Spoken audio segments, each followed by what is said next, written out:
Welcome everybody to episode 6 of the Next Gen Retics podcast. Right now it's just Rodney and myself on for this week. We might have somebody hop on, but excited to just kind of do a quick recap, Rodney, and let's just talk a little bit first of just kind of our experience so far. I was doing some math, and I think we've had I think it's been about 18 people come on the podcast so far, but just some of your initial thoughts and feelings towards what we've been doing, I think would be a great place to start. Yeah, I think it's went really well, to be honest. I don't think any retic podcast has come close to having this many people on in such a short period of time. So, hopefully we get some more people. I'm seeing a lot of newer people popping up every day, so hopefully we can keep it rolling with some of them. Yeah, I really like talking to the newer keepers and breeders. It's refreshing. Their energy for it is refreshing. So, they're Yeah. excited, and it's fun to talk to people that are excited about this stuff.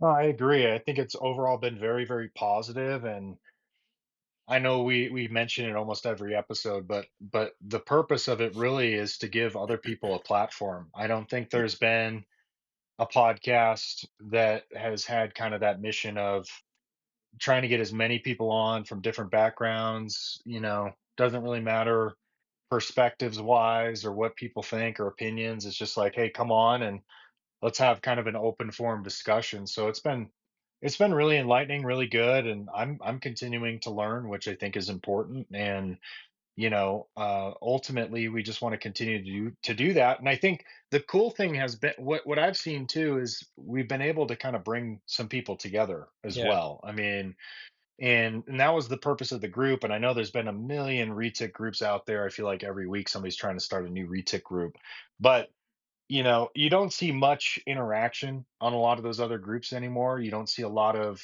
new people coming in with questions, concerns, and really getting really good feedback or advice from people.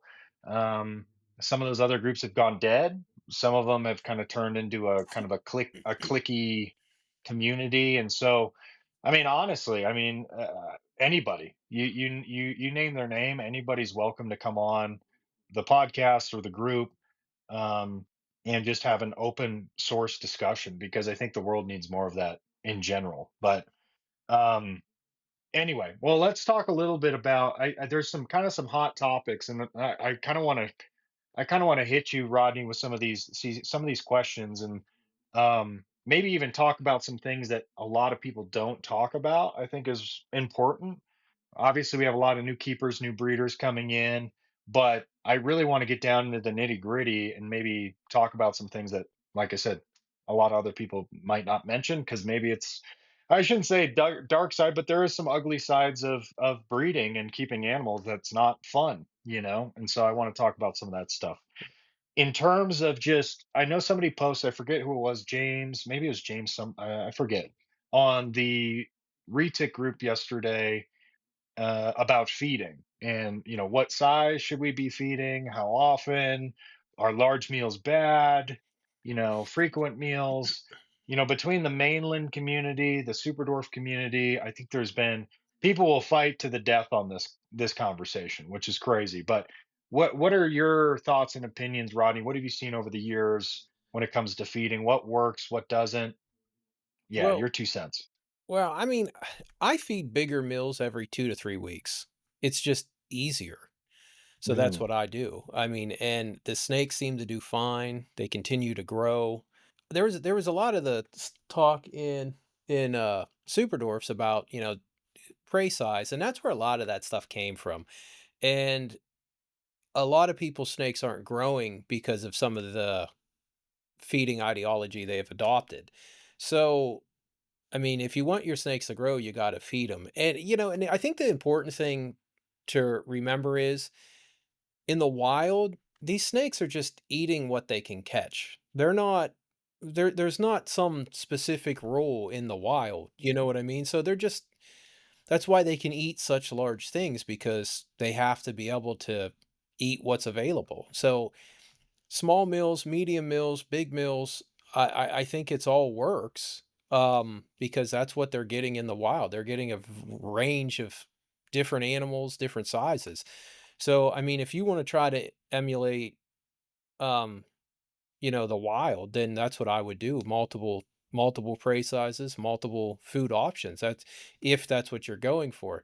I'm not really trying to do that. I'm trying to do what makes the most sense as a breeder, which is larger mills every 2 to 3 weeks, so that's what I do. And I don't mean, like, gigantic mills, but, something that's gonna leave a pretty sizable bump in them. 1.5 about 1.5 the diameter of the animal is typically what I go. But, I mean, if you're trying to be a breeder, you should at least be feeding your females decent sized mills because if you wanna wait till they're 7 to breed them, okay, then feed them small meals, but if you wanna breed them, between 3.5 and 5, then you're gonna have to get them to breeder size, So you can either feed some larger meals or, who wants to feed their snake every other day? It's a pain in the ass.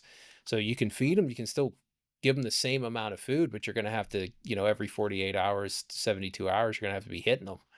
And that's just not convenient. It doesn't give the snake a break in digestion. It's just constantly has that snake in eat and digest mode. So I mean, it never really gives it a chance to kind of relax its digestive system. So I honestly recommend bigger meals every 2 to 3 weeks.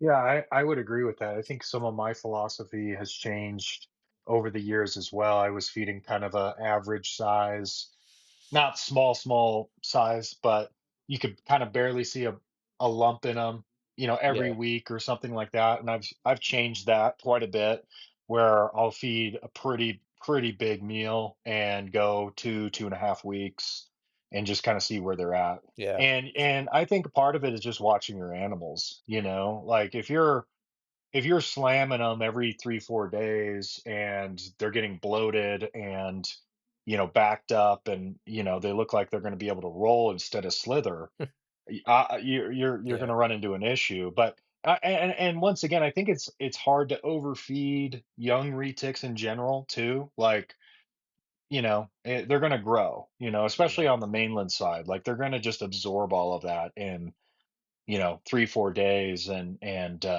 really kind of shoot out. So yeah, there's a lot of people that have different takes on that and have very strong opinions on it. But you know it's interesting because I made a comment, I think, on the post where there definitely are some obese animals out there. Oh Like, yeah. don't get me wrong. Like, cough, cough, Yeah. Jay.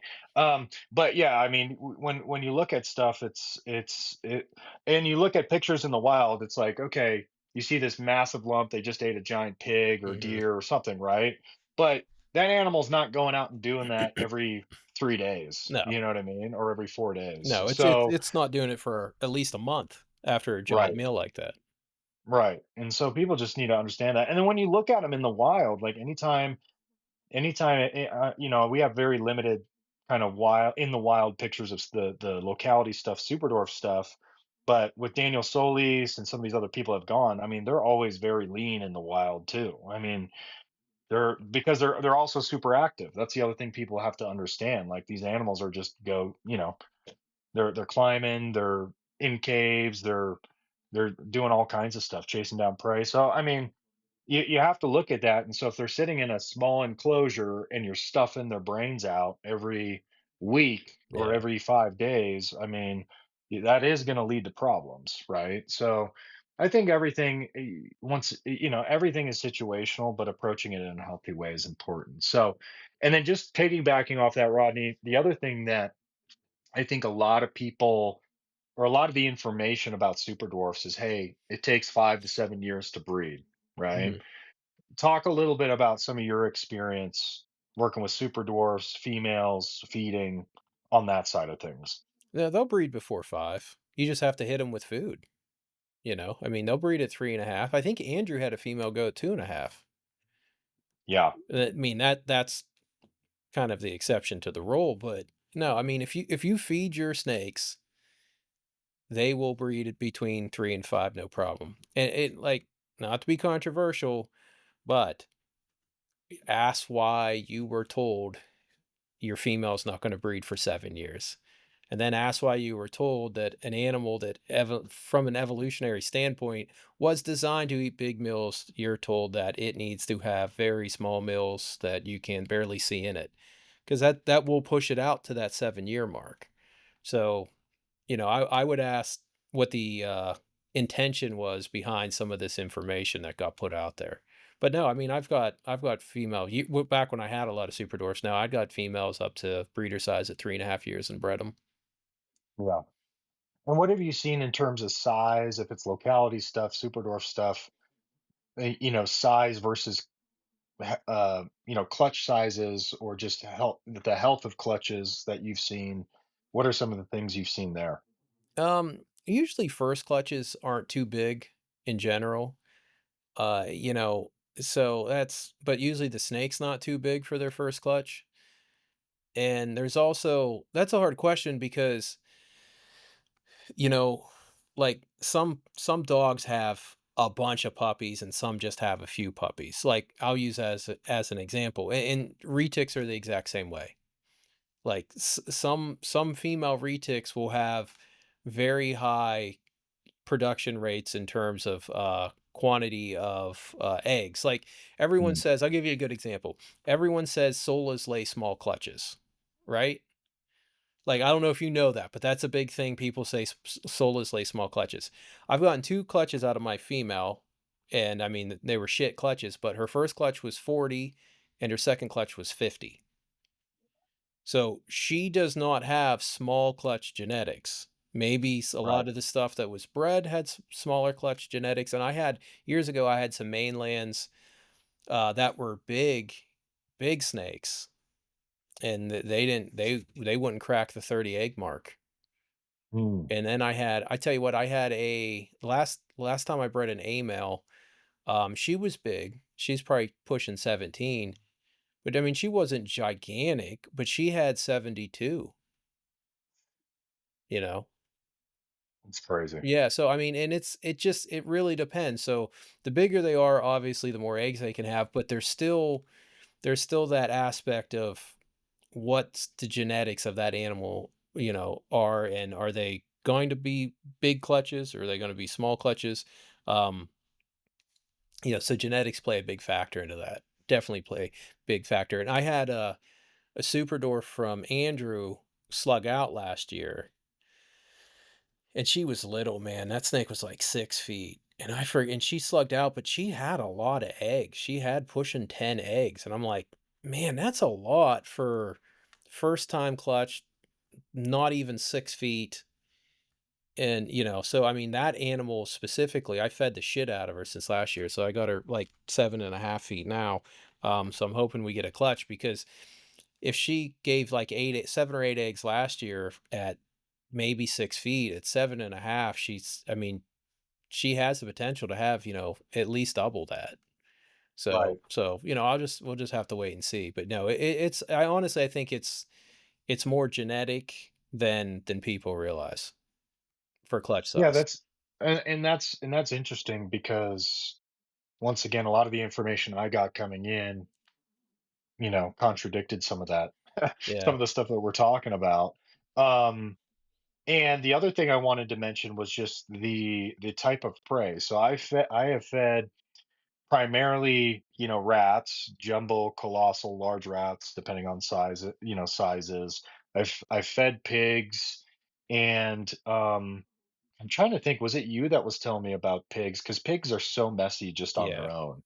I think, was it somebody else? I think I was talking to somebody else that said if you feed a pig, give them a rat after, and the fur will actually help, because it's basically just like diarrhea Yeah. with pigs. Like it just splatter. I mean, Yeah. the It's a mess mess. was like night and day because there's no fur there, right? And so I thought that was kind of interesting. So I might have to try that. But the one that you've brought up is rabbits. So talk a little bit about what you've seen with your animals and feeding rabbits versus maybe rats. Well, I tell you what, if you have like an overweight retic and you switch it to rabbits, it'll start losing weight. Like Mm, immediately. It's crazy. Like It's a retic raised on rats, like muscle tone and structure and all of that, versus one raised on rabbits is night and day. Like, yeah, I mean, they have a lot more muscle, they're leaner, they don't have that bloated look. You know how, like, a lot of retics will have that bloated look, like the last third? A lot of stuff that's strictly rats tend to have that look, but, r r retics fed on rabbits, they definitely have a different body structure altogether, and they, yeah, the muscle tone on them is noticeable. But, yeah, they'll start thinning out right away if you switch them. Once you switch on to rabbits, they actually lose weight. But Interesting. yeah, I mean, you don't have the pig issue, which is a disaster. You don't have any of that, and I don't do it because all my stuff have really big water bowls, but if you ever wanna make sure your snake's well hydrated, if you get the rabbit wet, and then feed it, that works real well because the rabbit fur holds so much water, it's insane. It is crazy how much They're yeah, just going to water. be peeing everywhere. Yeah, they piss all over the place, but, like, if you ever wanna make sure your snake's hydrated and you're feeding rabbits, you can just dip the rabbit in water first and then feed it, it's yeah. But no, I mean, Well, it's major, and, I think it's just an overall healthier food item, you know? yeah. Yeah, and that's one thing. I mean, where do you typically go to find your rabbits or source those? I I just have connections for, rabbit breeders, and that's the best way. Dude, I think I did a video on how to find cheap Did rabbits. you? I can't remember. I know it's on a list, but I think I actually did make a list on how to do it or a video. I'll have to look. But just reach out to anybody in FFA, reach out to the Facebook Mm, groups. Um, if you have a local county fair, head down to the rabbit barn if they got one. Because a lot of those people that breed for show rabbits, dude, there's a lot of stuff that doesn't make the cut. A lot, and they either go for pets or they go to the meat markets, and a lot of those animals end up in like dog food and stuff like that. That's actually where a lot of those rabbits all end up. But if you can find a breeder, um, a rabbit breeder that's producing enough, or they got multiple friends that are producing them, yeah, it works perfect. well, and it's interesting because you told me something kind of crazy about because of that rabbit fur in defrosting them. What's that process look like once Yeah, they're frozen? yeah, it's a while. It's a couple days. It's a couple days. Yeah. Yeah. No, well, and you had mentioned too that, you know, in terms of getting your females up to size and healthy for breeding and all that kind of stuff, Mhm. their physique changing because you are feeding rabbits. Yeah. You feel like that's kind of the way to go. Like if you're able to get them on rabbits, something just happens where they're able to mature at a faster rate or a healthier rate, is what you're Yeah, saying. and rabbits also are gonna have a lot more bone density. There's gonna be a Mm, lot more bone than you're getting off a rat.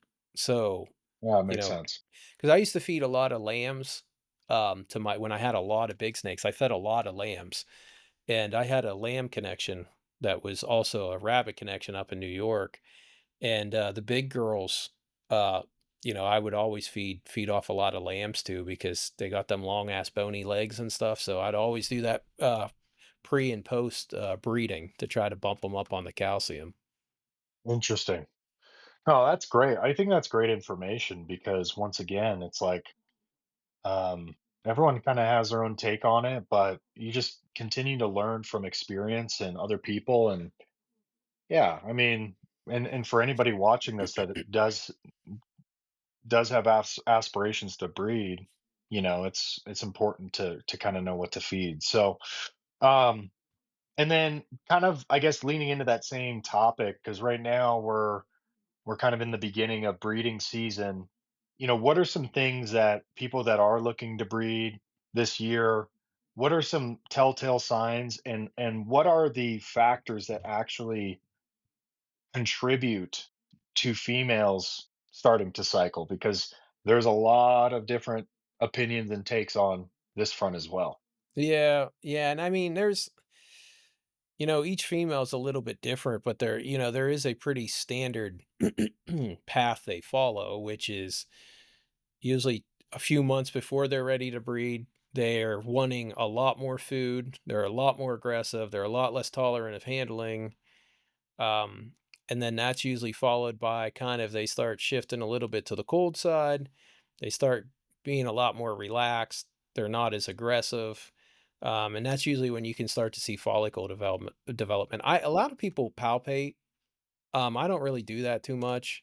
Every once in a while. So I don't really look for that. I just look for that change in behavior and tracking shed cycles. Like if your snake is just crazy food responsive and just wants to eat for 2, 3 months, and then all of a sudden it's on the cold side and it's not as reactive, and it's going into shed, that means your snake's cycling. I mean, it's definitely going to start cycling. But you also need that temperature gradient, and that gradient is really helpful to allow that female to cool herself down because depending on where you live, that's how your snakes are going to breed. And I see people all the time talking about how they breed any time of the year. Not really. I mean, even in Indonesia, you see a very consistent breeding, laying, hatch season in their natural environment. So I kind of think it's misleading, this idea that, well, they'll breed any time of the year and sometimes you can trick them into breeding and turn the AC on or do it's like, well, why don't you just let them breed with the weather, just let them breed with the weather. Like they're going to know, they know what's going on outside, and that's what they do. So um yeah, just let them breed with, once it starts to get your coldest months of the year, is when you're gonna start seeing this. Every once in a while, female will come in early or they'll come in late. I don't care if they breed late. I don't like it when they breed early because almost every time I have something breeding before October 1st, I almost always get shitty clutches. So, I mean, Interesting. yeah, I just got a clutch of slugs, last week, and she wanted to breed super early, and I'm like, Man, like, I know this is gonna be a waste of time." You know? And the males haven't got a chance to really cool down, the room's not really cooled down, but something triggered it, you know, for her, and she went, so yeah, some of them are just a little more, I guess, sensitive to temperature changes, and so, every year I always have something that breeds early, and I'm not too excited about it when it happens, let me tell you. Well, that's interesting that you say that. So the people that haven't locked up yet, so quote unquote, shouldn't be too worried yet, is No, what you're saying. we're just about hitting we're really just hitting the halfway, or about at the halfway mark for breeding season, at least in Pennsylvania on the Northeast coast. So, um, usually, because me and Andrew were just talking about that today, and he's like, "Hey, you pair anything up recently?" I'm like, "No, not really," because I usually right about December, like, I don't really get a lot of breeding typically in December because everything that was gonna go the first part has kinda went, and they're either gravid or have dropped, and then the other group that haven't went yet, they're still on food, and they're usually going January, February, even into April, so Yeah. Yeah, that's interesting. And yeah, when you think about it, I mean, in the wild, they have their time, yeah. and I've started to notice that with some of my females that the behaviors changed a little bit. They're starting to go on the cool side. Um, and it's one of those things when you're brand new, you don't know what you don't know, and you Yeah, don't really know what to look for. So it's like I'm constantly watching and looking, and I'm like, is this something? Is this happening? Is this not happening? Am I jumping the gun? But it's part of the process. So yeah. um, I want to switch gears a little bit and just talk about something because we just had Darren Mark on from Mhm. the UK, which I think was a great episode. I think people really enjoyed that. Yeah, Getting the one of his buddies just hit me up from over there, and Oh, did he? yeah, I said, "If Hey, let me know if you wanna come on the podcast." He goes, "Oh, yeah, great." He said, "After the first of the year, I'll come on." So Yeah. No, that's awesome. But I just want to talk about, and this is a hypothetical question, I guess, for you, Rodney. But let's say importation was never taken away. mhm. What impact do you feel like that would have on the current market today? It wouldn't And exist. The market wouldn't exist, is what you're Market wouldn't saying. exist. Nope. It'd probably just still be me and Wolfgang. Just me and Wolfgang with a bunch of random ass localities no one's ever heard of. Why do you think that is? Because when Garrett's marketing, which is incredibly effective, was only made possible by the fact that we lost importation and interstate commerce, but got interstate commerce back.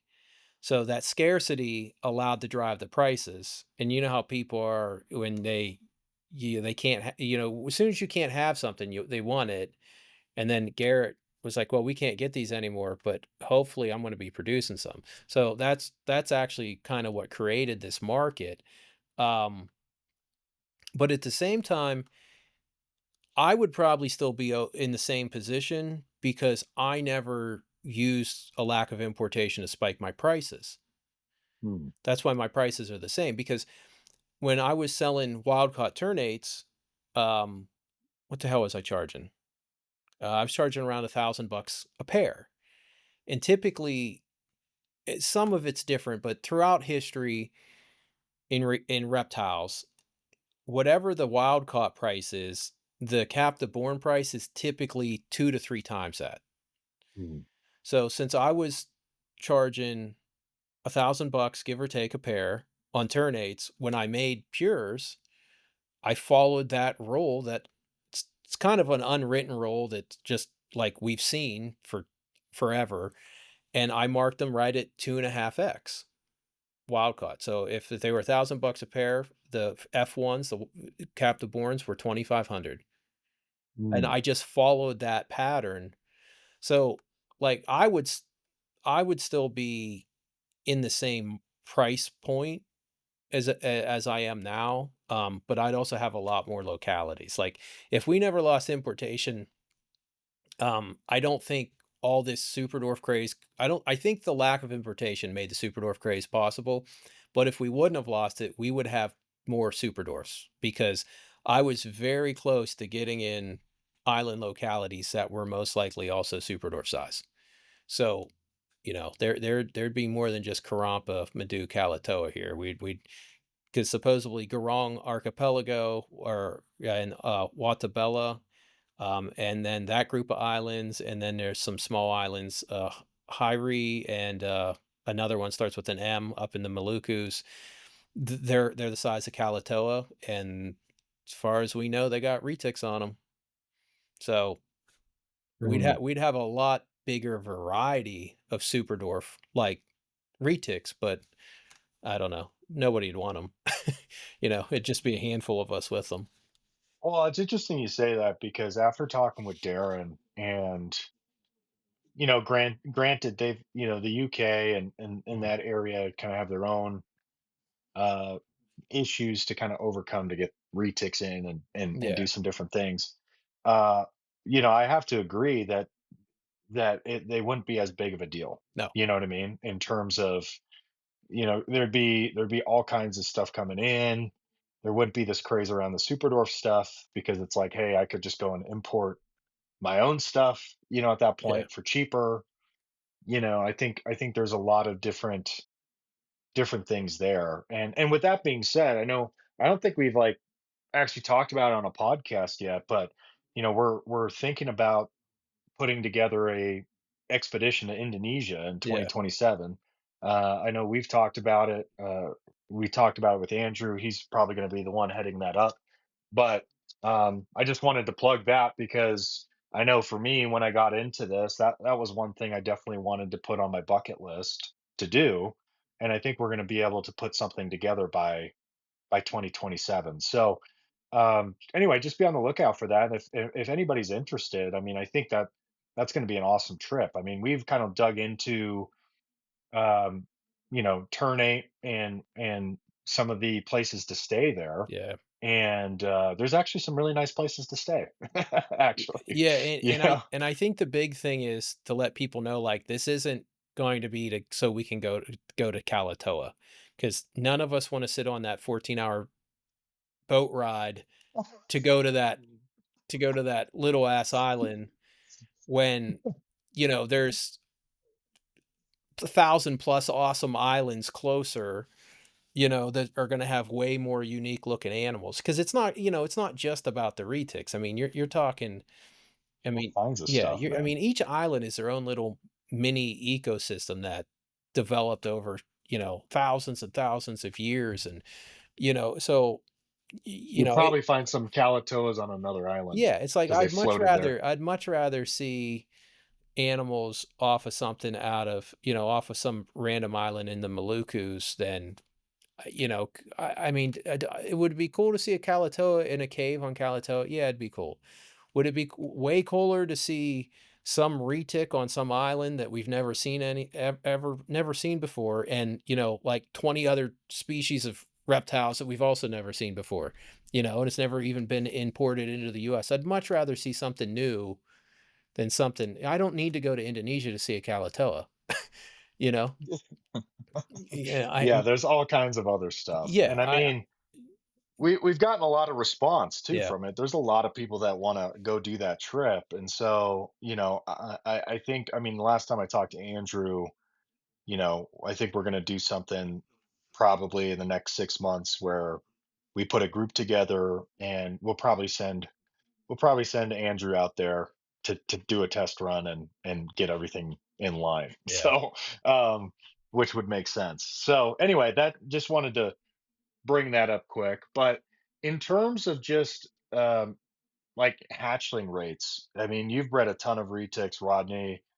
What we talked a little bit about temperature on the last podcast, but I mean, are there any variables that have a significant impact on hatchling rates or health of clutches? Like, what would you say are some of the main factors there?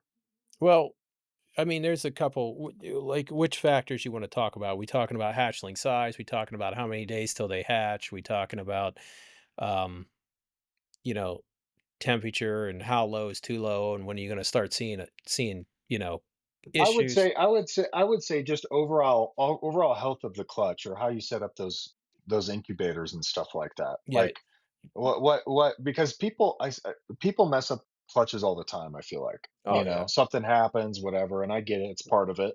But what are some of those things that like are common errors Well, that people mess what I up? can tell you is like your safe bet is 88 degrees with enough humidity that the egg isn't dimpling in, but it's also not pushing out on the bottom, because if they get too wet and it's not, and if it's sitting in like perlite or vermiculite, the egg will start to actually expand out. So Mm. somewhere, and I've never ran a humidifier like the Keep. I've never checked any of those things. I just kind of eyeball it. So like it does make it tough when someone's like, "Oh, how much water should you put in?" I'm like, like enough." That's not helpful at all, and I realize that.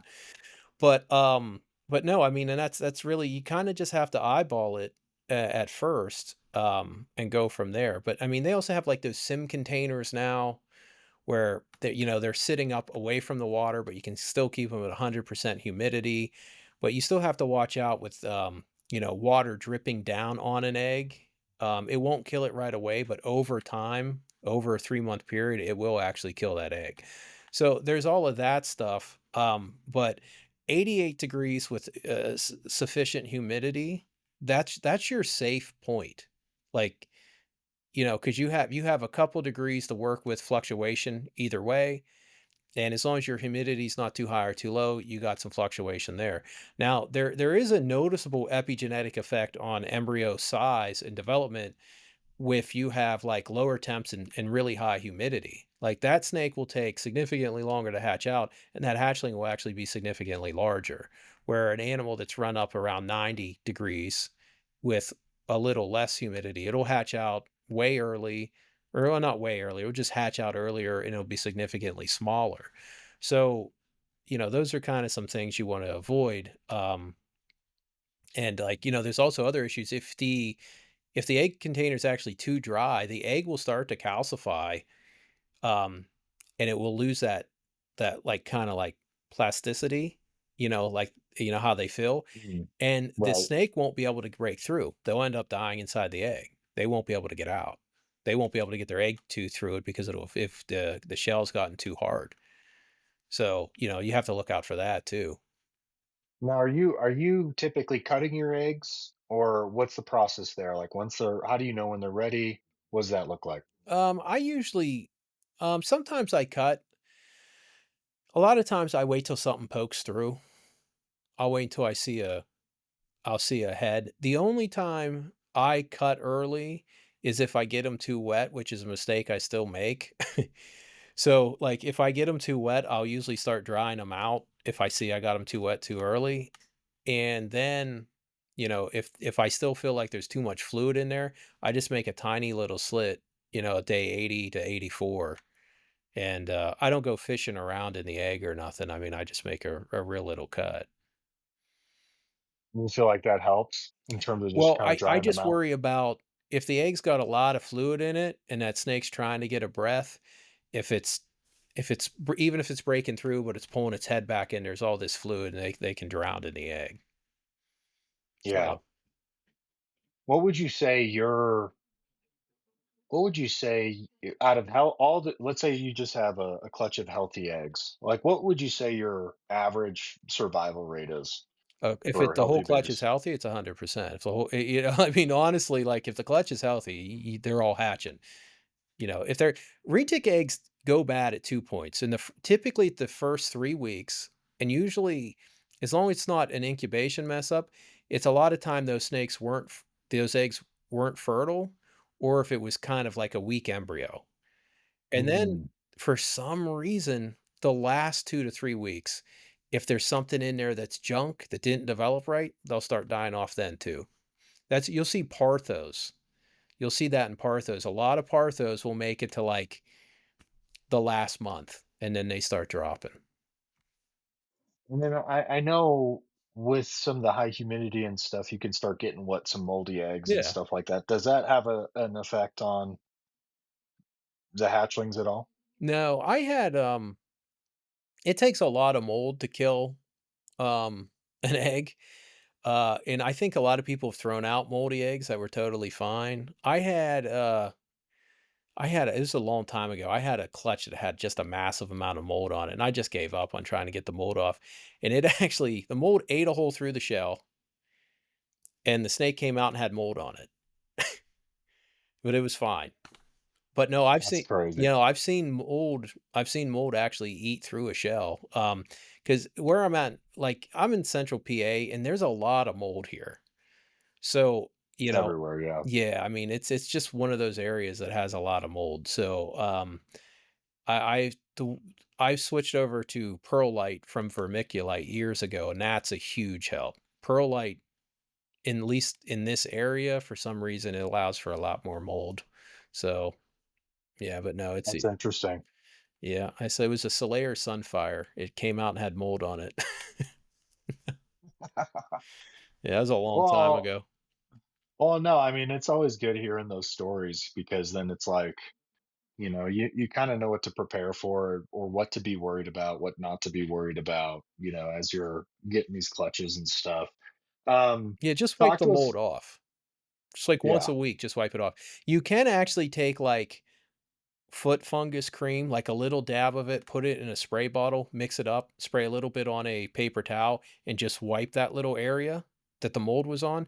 But you can do that and it does work, but you're still taking a chance of exposing a chemical. So, I mean, I don't really, you can do it if it's really bad, but it's probably not necessary. Probably just wiping it off will be enough.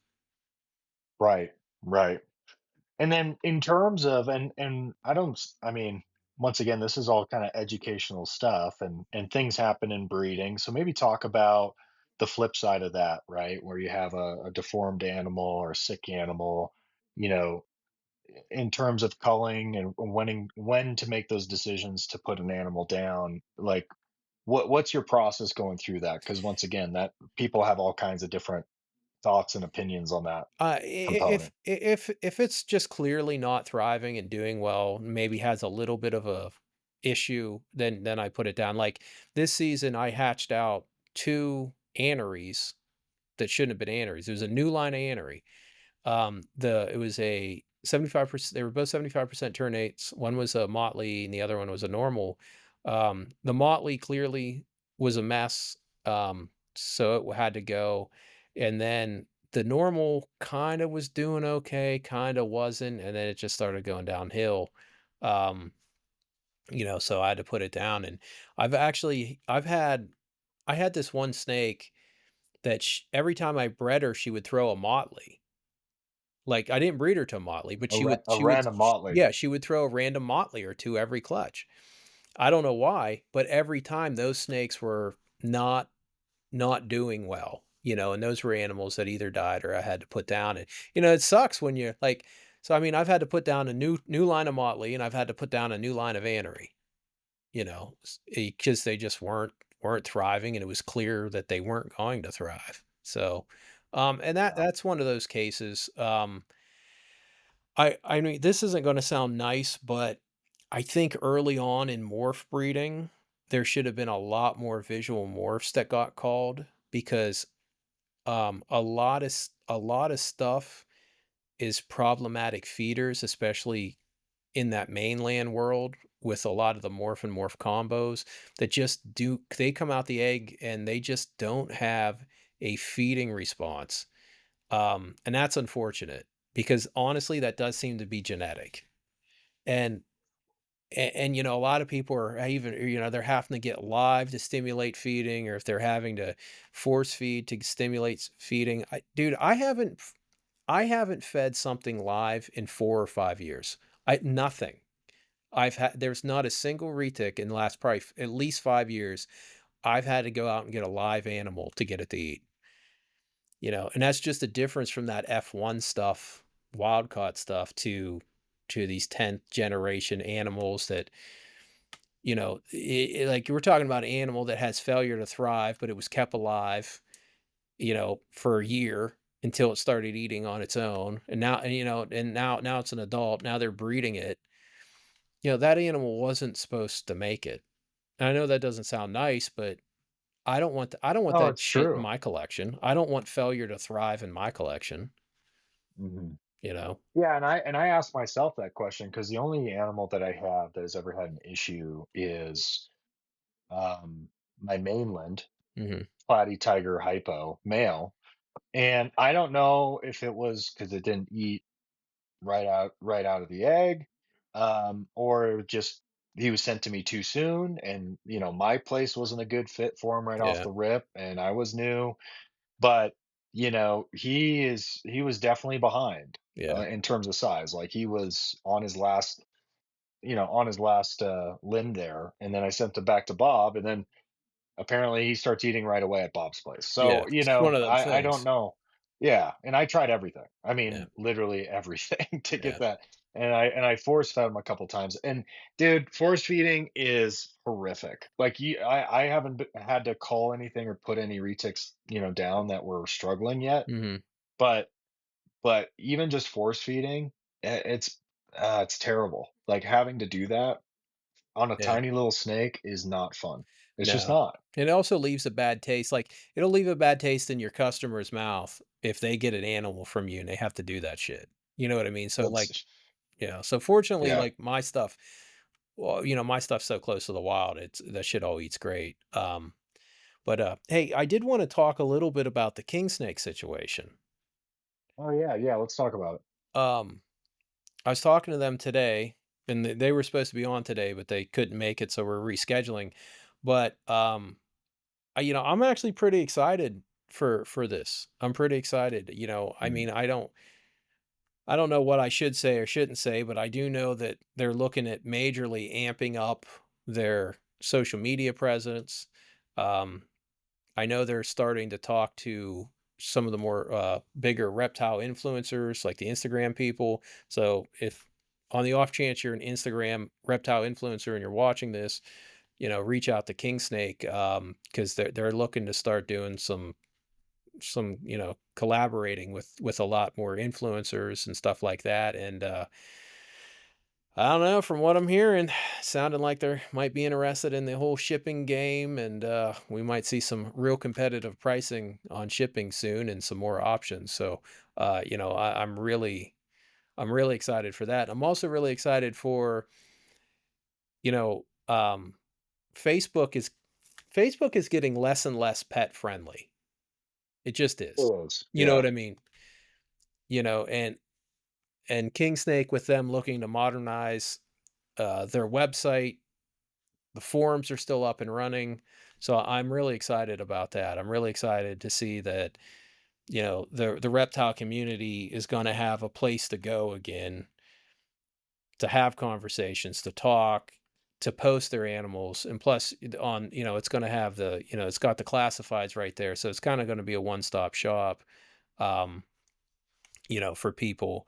And I just don't see Morph Market being able to pull kind of a sense of community like King Snake can.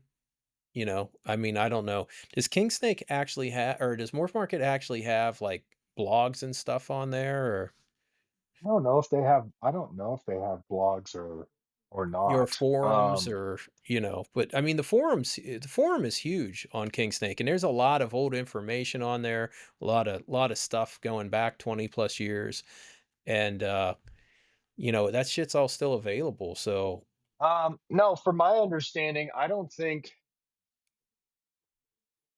okay, we're good. Yeah, I don't think Morph Market has any of that.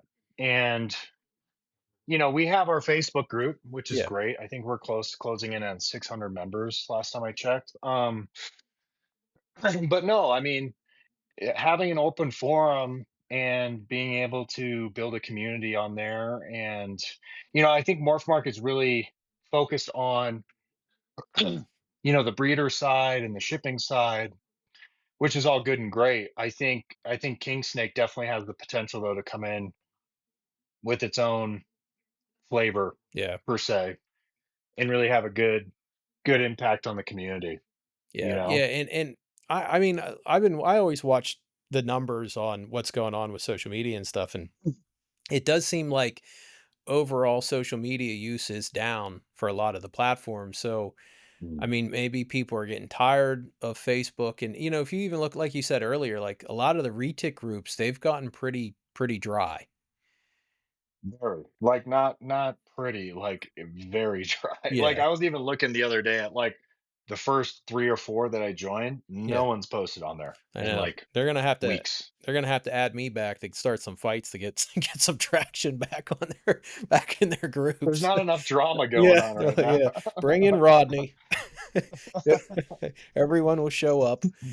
So, but no, I did Mm. talk to King Mm. Snake, and they are open to in their retic forum setting up a specific section for the next gen retic blog. Which would be awesome. Yeah, so people can go in there and contribute and make posts and stuff. So that would be fantastic. But I'm really excited to know they're looking into really, because they were just telling me today, like, you know, we're talking a YouTube channel, Instagram, all of that stuff, and potentially, I don't know. I'm keeping my fingers crossed. They're gonna maybe be able to start shipping too. So that'll be that'll make the whole shipping thing even more interesting than it already is. Yeah. Yeah. Yeah. Yeah, all the battles back and forth. No, I think it's interesting because I kind of see obviously what would you say for retic people? I would say Instagram's number one, right? Eh, Like for platform wise, probably. I mean, Instagram. for showing stuff off, yeah, because I mean, it used to be Facebook, but I just don't see the I just don't see the interaction that I used to. No, And not unless even I on like business pages. yeah, You know what I mean? yeah, and the shitty thing is the only thing that gets any real traction is if I go on there and say some shit. Like, if I go and, like, start an argument, like, that will be people will come out of the woodwork for that, but, like, you try to have a conversation about selective breeding of back pattern, and it's fucking crickets, you know? Well, it's interesting because I think I mean I have to agree. I mean, I even when I came in, I think there was the I don't know who made the page. Was it Garrett? It was the Super Dwarf Reticulate Python group, and people were pretty active on there. Yeah. Like when I like 5 years ago, um, 5 6 years ago, people were really active on there. But yeah, nowadays it's literally just a handful of people, and a lot of them are the same people, and it's just kind of like the same kind of posts like over Yeah. and over again, Well, you that know? group that Garrett's in charge of, it can't move forward. You're only allowed 7 localities on there. Oh, If right. it yeah, yeah, if it ain't on the Is poster, that it in the is that wait, is that in the group yeah, that was rules? a yeah, that's Oh, you're right. yeah. I think it actually does say that Yeah, no, somewhere, it's which is only crazy. yeah, it's only the animals that Garrett considers to be smaller than mainlands, which happen to be the same 7 he sells, just by chance. Misspelled. Yeah, yeah, Um, it's about oh, yeah, that's is the thing I've been meaning to tell Kingsnake, like, "Hey, when it's time to do anything for the retic part of whatever you're revamping, let just I'll do it for free, let me help you out. We'll get you some proper spellings, we'll get you." well, and that's the thing, when it comes to just pure locality stuff, Yeah, Superdorf stuff, I mean, there's not really anybody else that, like, cares as much as you care, which is kinda funny. probably not, Like, no. yeah, you know what I mean? So it's like, um, I think people should care because it's like, obviously it's important, and but yeah, it's just kind of nutty. It's kind of nutty how things have turned out. And once again, that's why it's been so fun doing this podcast, just because I've really met some cool people along the way. I Yeah, mean, from your side of things, are people that you were networked in with that I had never met, and then vice versa. It's been really fun to just get new people's perspective, and also just help people and like push people's stuff and share people's content, and like encourage other people to just like go do their thing and yeah, like be unique, be you, be authentic. I think the biggest thing, especially for anybody new coming into this, is like share your origin stories, share, you know, mistakes that you make or things that you learn along the way, and key experiences that you have with your animals. Like that kind of stuff is really important. And that's what inspires other people yeah. and their passion, and that's what, in terms of like going viral and stuff. I remember, actually I just looked, Brian Fuller at Fuller Exotics. He's pretty much brand new, and we had him on the podcast, but he had a couple reels recently that went like semi-viral, and Oh, it was really? like him and his daughter. Yeah, yeah. um and him and his daughter, and then I think he had one of his retics on climbing up some part of his house that Hmm, kind of went viral a little bit. So it's like, dude, that kind of stuff is awesome to see, and I love, I love that, and people sharing their animals, sharing their experiences. That's ultimately like, I feel like part of our responsibility, yeah, and that's why I talk so much about content, and I know you do too, and talking about not just branding in the business, but just overall content, because we do want to share, and if we want these animals to continue to kind of thrive, and if you're on the breeding side, have there be a market for it, then we have to bring exposure to these amazing animals now, yeah, and so like, if you're a keeper or breeder, that's why I always encourage people, just like, just put content out, and you'll be grateful you did. And I can't tell you over the last 3.5 4 years how many people have reached out to me that weren't in retic specifically, or in different niches, and they're just like, hey man, like, I love seeing what you're doing with like your enclosures or your animals or your kids, and getting them involved, or whatever. And that's, I think, at the core of everything, that's what passion is like, and we've seen some major examples of that. I don't Have you seen Robert Irwin is on Dancing with the Stars, Steve yeah, Irwin's yeah. son? He's killing it. Yeah, I That's saw that. awesome. I saw an advertisement for it. I don't really Yeah, he's watch been Dancing killing it. with the Stars, but I don't either. I don't yeah, either. I did see the advertisement. Hey, one recommendation I'm gonna make to King Snake, I'd be curious to hear what you think, is I'm gonna make the recommendation that they don't really impl uh, I don't even know how to say this. I'm not gonna say they ban it, but they don't really promote it or push it or use it as a label for the dwarf and super dwarf. Just use the locality. Percentages. Locality percentages. I think a lot of people have agreed with that already. Yeah.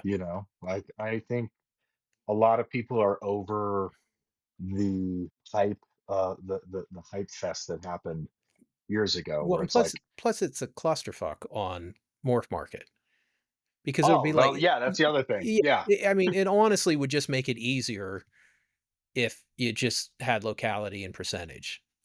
You know what I'm Oh, saying? 100%, 100%. Well, and it's funny because somebody asked, I think the other day, on what is old school super dwarf, and there was a bunch of different Mm, like yeah. responses to Yeah, that. it's a I can tell you what old school Superdorf is. Old school Superdorf is a bunch of Kiowatis that everybody wants to pretend is possibly not a Kiowati. That's all it is.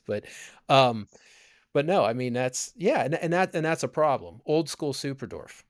Superdorf. Yeah, what is it? What Yeah, is it? yeah. It's a, technically it's an X. It's an unknown. So unless you got pictures of it and you can definitely identify it as, unless you have the original animal and it's visibly identifiable as coming from that group of islands, which you can identify 'em in that way, you just can't really identify the specific island, then, I mean, how do you verify that it's actually one of the 3? And even if we throw Kaiwadi in there, one of the 4, you know what I mean? So it's like, I have the same issue with, I yeah, mean, I have that Daniel Solis female that's yeah, just kind of like a mutt. I mean, yeah, I'm pretty sure she's a Madu or half Madu, like, yeah. I mean, like, because she's right there. yeah, Like, and that's an animal you can visibly identify as, like, it definitely came from one of these islands, you know what I mean? So, right. but, I mean, and that's why I'd like to see that just let's get rid of I haven't liked the Dwarf or Super Dwarf label for a very long time. Long before it was popular, not to like it, I've not liked it. Well, Um, just standardize it. Like, we yeah, just need to get, I agree. I think the whole super dwarf, what's a dwarf? What's a super dwarf? What island? How do you spell it? yeah. These islands, not that island. It's like, it doesn't really make sense at this point, No, no, you it's all know? I marketing at mean, this point. yeah, it's a giant push. So, I mean, I am really excited about the king snake stuff, and I think there's a lot of opportunity, especially with, a new buyer coming in and then making those adjustments on the tech side. I'm interested to see some of the changes in what the interface is going to look like, right? Yeah, And some of the potential features for that. If they do the shipping piece and some of these other things too, I think there's a massive opportunity for them and for other people.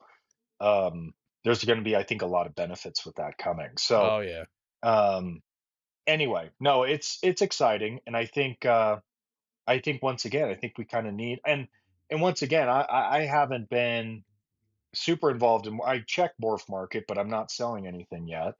So I haven't used the platform a ton in that way.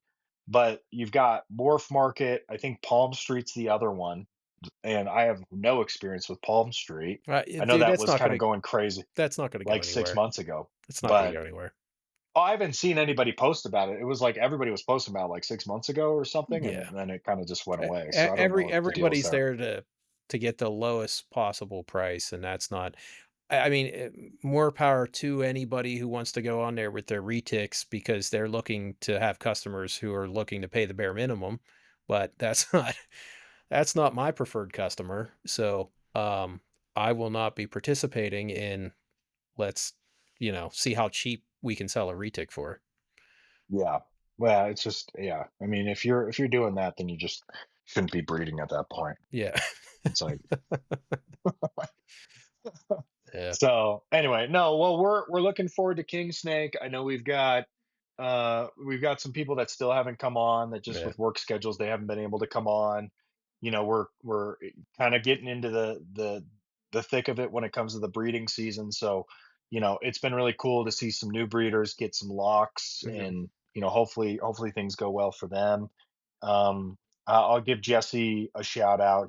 Jesse Serrano, he just had a 50% Superdorf pair pet genetic stripe just lock up. Oh, So, okay.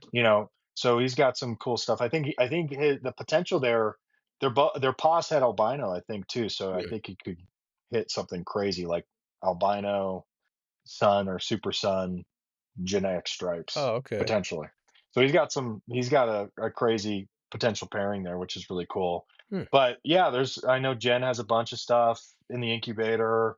Didn't I know she you've just got stuff coming up. I thought I saw somewhere she got a clutch of Carrampas. Yeah, I think, I mean, from what I saw, those are due, I think, right before New Year's, Oh, and okay. then I think the clutch coming up first is that Jam Ocelot clutch, if I'm not mistaken. Okay. So, she's doing some different things, and I think, yeah, I'm trying to think, is there anybody else right now that's like producing or breeding in the locality super dwarf space? I know Joe's super dwarfs. He has some snow stuff, I think, coming up. I'm trying to think who else has got stuff coming. Dude, somebody That's like, Andrew called me today, and he goes, "Hey, did you sell a marble, to this dude?" And I'm like, "I don't know, because it was from the first clutch of marble, Mindanao, super dwarfs that we made, like, a long mhm, time ago." I was like, "I don't know why." He's like, "Dude, there's a marble."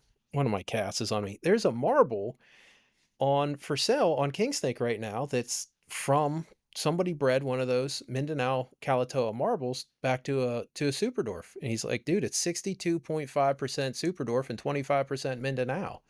So I mean, there's people out there wow, starting to, yeah, because that puts that outcrossed at 87.5 with 62.5 at super dwarf, and then the rest is Mindanao. So, dude, that snake's only got 12.5 mainland in it at this point. So stellar. yeah, like that shift is happening. You know what I mean? That shift Mhm. has to how to selectively breed is clearly happening.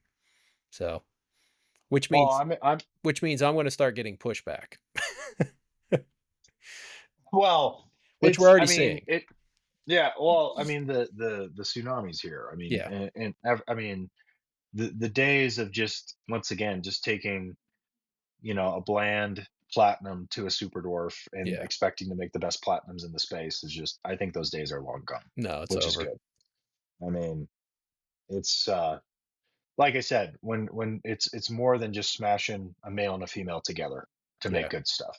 Like, you got to go deeper than that.